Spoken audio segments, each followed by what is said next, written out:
So in order to achieve maximum income, there are some business development skills that you must master. So we're going to cover that real quick. I'm sure you're interested in that, right?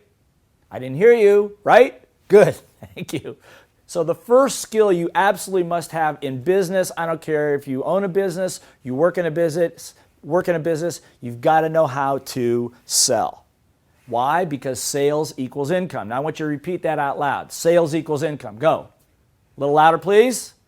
That's right, because any organization, any individual I've ever seen that's ever had a cash flow problem is because they or somebody in their company doesn't know how to or thinks it's not important to know how to sell. Sales is a life skill, and we'll cover that in other programs. But if you want to build massive and passive income, you also need to know how to build a championship team.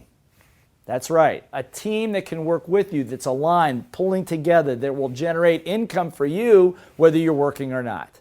The third component that I learned many years ago in my own businesses is that you also, particularly as a business owner, need to pick up the skill of learning how to teach.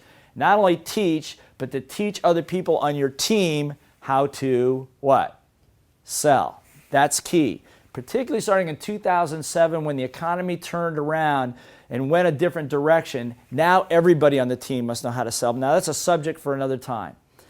When I left the sales organization that I worked for and started my own business, was a trucking operation in Southern California, I learned these tools very quickly. Nothing that I was taught in school. As a matter of fact, most of what you're learning here was never taught in school, so stay tuned. There are a couple other components. One other component is this. To have a business, you also have to have strong systems.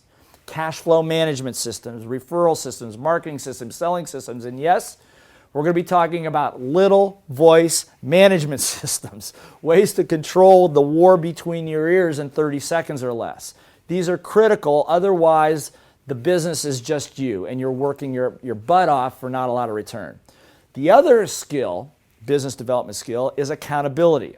Accountability particularly to numbers, knowing your numbers, knowing what it takes to generate the income you want to have, to gain the muscle mass you want and the energy and the health that you want to have the relationships you want to have. This is a formula that will prove all those to be true for you. But probably the single most important business development skill that I'm going to be referring to in all the programs is the one right here at the bottom, and it's called the Code of Honor.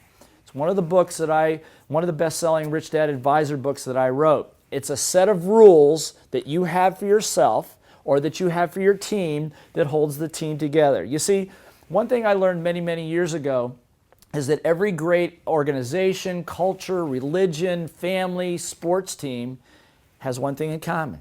It's a set of rules. The 10 Commandments. Have you heard of the 10 Commandments? Good. I'm glad you've heard of the 10 Commandments. You've heard of the Constitution? Of course. These are classic codes of honor. These are rules that are designed to bring groups together, to hold them together on a mission or a purpose.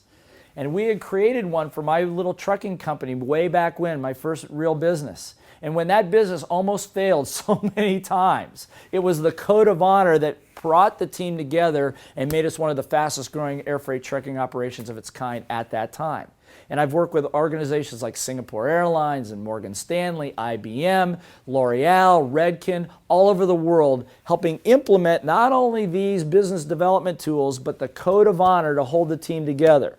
But the one thing that stands in the way of this whole magical formula, there's one thing, and I'm going to ask you to think about, look at this formula, and you tell me what the big problem, because there's a big hole in this thing that will sabotage the whole thing if you don't know what it is. Well, have you figured out the problem? Is it a lack of teamwork? Is it a lack of money? Is it a lack of accountability? Or is it you?